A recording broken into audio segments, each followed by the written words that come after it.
이번 영상에서는 리더십과 갈등 관리의 관계에 대해서 알아보도록 하겠습니다. 먼저 갈등이라는 단어의 의미에 대해서 알아보겠습니다. 한자로 갈등이란 칡나무 갈, 등나무 등을 써서 아주 풀기 어려운 모습을 표현하고 있습니다. 오늘날과 같이 복잡한 세상에서 많은 사람들과 집단들이 각각 다른 목표를 향해 활동하다 보면 조직의 구성원들 간에 또는 조직 간에 마찰이나 불편한 관계가 발생하기 마련입니다. 이런 환경에서 갈등은 보편적인 현상이라고 할 수 있습니다. 갈등을 쉽게 정의해 본다면 양립할 수 없거나 상반되는 욕구, 바람, 생각, 관심, 이해의 충돌 상태라고 볼 수 있습니다. 이러한 갈등은 개인적 갈등, 개인 간 갈등, 집단 간 갈등으로 나눌 수 있습니다. 개인적 갈등은 개인 내부에 존재하는 갈등입니다. 개인 간 갈등은 집단 내에서 각 개인들이 추구하거나 갖는 목표, 가치관, 신념, 사고방식, 태도 등의 차이 때문에 발생하는 갈등입니다. 집단 간 갈등은 다른 집단과의 사이에서 발생하는 갈등입니다. 계층적 갈등, 라인 스텝 갈등, 기능적 갈등 등을 예로 들 수 있습니다. 대체로 갈등은 나쁜 것이므로 제거해야 된다고 생각하는 경향이 있지만 때로 목표 달성에 대한 조직 구성원의 관심과 창조적인 행동을 자극할 수도 있습니다. 이렇게 갈등에 대한 견해는 다양하게 변화되어 왔습니다. 갈등에 대한 첫 번째 관점은 전통적 관점입니다. 갈등을 나쁘게 보는 시각입니다. 1930, 40년대에 유행했던 관점인데 갈등이 없는 상태가 가장 이상적인 상태이며 갈등은 직무의 명확한 규정, 직위 간 관계의 구체적 규정, 직위에 적합한 인원의 선발 및 훈련을 통해서 제거될 수 있다고 믿었습니다. 다시 말해 갈등은 안 좋은 것이므로 무조건 없애야 한다는 관점이라고 보시면 됩니다. 두 번째 유행했던 관점은 갈등에 대한 행동적 관점입니다. 갈등을 불가피하게 보는 관점으로 1940년대 말부터 1970년대까지 유행했던 관점입니다. 조직 구성원들은 인간으로서 나름대로의 욕망이나 이해관계가 다르기 때문에 두 사람 이상이 모여 사는 집단에서는 갈등이 필연적으로 발생하는 필요악의 일종이라고 보는 관점입니다. 따라서 갈등을 미리 예방하려고 비용과 노력을 투자하는 것은 헛소리라고 봅니다. 갈등이 발생했을 때 단지 조용히 인내하고 양보하는 수밖에 없다고 보는 것입니다. 앞서 본 전통적 관점에서 갈등은 나쁜 것이므로 무조건 제거해야 한다고 보았지만 행동적 관점은 갈등의 존재를 합리화하면서 갈등은 배제할 수 없는 것이며 때로는 조직의 업무 수행에 도움이 될 수도 있다고 보는 견해입니다. 세 번째 관점은 상호작용주의적 관점입니다. 갈등을 집단 내의 긍정적인 힘일 뿐만 아니라 집단을 효과적으로 이끌기 위해 절대적으로 필요하다고 보는 견해입니다. 갈등의 두 가지 관점을 모두 인정하는 견해라고 보시면 되겠습니다. 즉, 갈등은 조직을 활성화시키며 효과적인 목표 달성을 가능하게 하고 조직의 변화와 혁신의 수단이 되기도 하며 다른 한편으로는 구성원 개인이나 조직의 목표 달성에 방해가 된다고 보는 등 두 가지 견해를 모두 수용하고 있습니다. 앞선 견해들과의 차이점이라면 어느 정도의 갈등을 부추겨야 한다는 관점이 포함되어 있다는 것입니다. 갈등과 성과의 관계를 그린 그래프입니다. 이 연구 결과를 보면 갈등의 수준이 아주 높거나 아주 낮은 경우 성과가 낮은 반면 갈등 수준이 중간 정도일 때 성과가 가장 높은 것으로 나타났습니다. 다음 내용으로 갈등의 원인과 결과에 대해서 알아보겠습니다. 갈등은 왜 발생하는 것일까요? 그리고 갈등의 결과는 무엇일까요?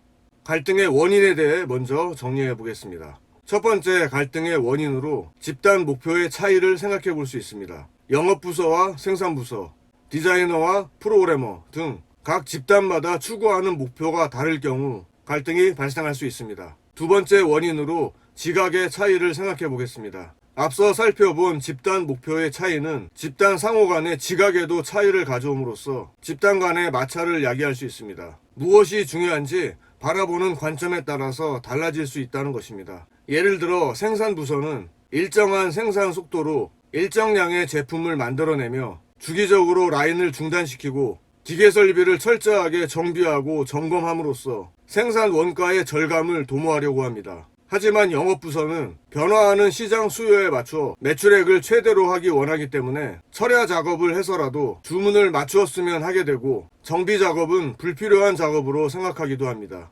이러한 집단 간 서로 다른 인식에 의해서 갈등이 발생됩니다. 세 번째로 상호 의존입니다. 두 집단이 조직체의 전체 과업을 달성하기 위해 의존하는 정도를 말합니다. 어떤 한 가지 업무를 수행할 때 다른 집단의 결과에 영향을 받거나 또는 영향을 주는 정도를 의미합니다. 연합 상호 의존, 연쇄 상호 의존, 왕래 상호 의존 등이 있습니다.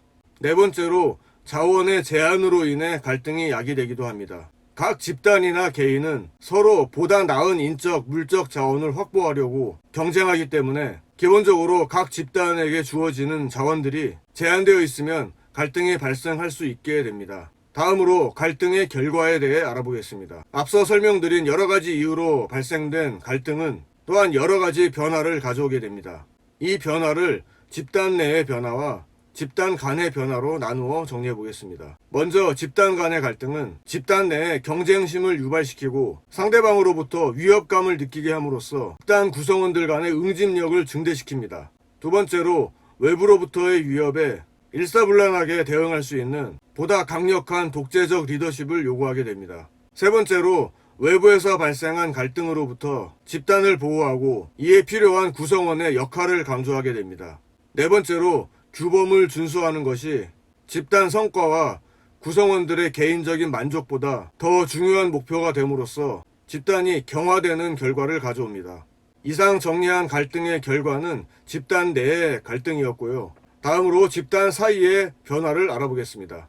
첫 번째로 상대 집단의 역할과 기능은 과소평가하거나 부정적으로 보려는 경향이 있는 반면에 자기 집단의 기능과 중요성은 과대평가하거나 좋은 점만 보려는 행동이 나타납니다. 두 번째로 다른 집단에 대한 모니터링을 강화해 자기 집단의 성과를 평가하거나 다른 집단의 불법 활동을 체크하는 데 사용합니다. 세 번째로 다른 집단의 구성원들을 자신들의 목표 달성을 방해하는 적으로 간주하면서 다른 집단을 적대시하게 됩니다. 네 번째로 집단 상호 간의 작용이 감소되고 커뮤니케이션이 필수적인 공식 업무에만 국한되면서 집단 성과에 직접적인 영향을 주게 됩니다. 마지막으로 갈등의 해결 방법을 간략히 알아보겠습니다. 일단 집단 간 갈등의 가장 보편적인 해결 방법은 대면이라고 할 수 있습니다. 직접 얼굴을 맞대고 문제가 되는 부분에 대해서 대화를 통해서 오해를 풀고 갈등을 해소하는 방법입니다. 두 번째로 상위 목표의 설정입니다. 집단 간의 갈등을 초월하여 서로 협조할 수 있는 상위 목표를 설정하는 방법입니다. 세 번째로는 공동 적의 설정입니다. 집단 갈등 당사자들이 공동으로 위협을 느끼는 집단을 공동의 적이나 경쟁 상대로 선정하여 이에 공동 대처함으로써 상호 간의 갈등을 피해갈 수 있습니다. 네 번째로는 자원의 확충입니다. 대부분 갈등은 자원 부족으로 발생하기 때문에 승진이나 전직의 기회를 확대해주는 등 자원을 확충하여 부분적으로 갈등을 해결할 수 있습니다. 그 밖에 규율이나 절차를 만들거나 두 집단을 모두 관장하는 관리자나 조직을 만들어 권한을 주고 문제를 해결하도록 하는 방법이 있겠습니다.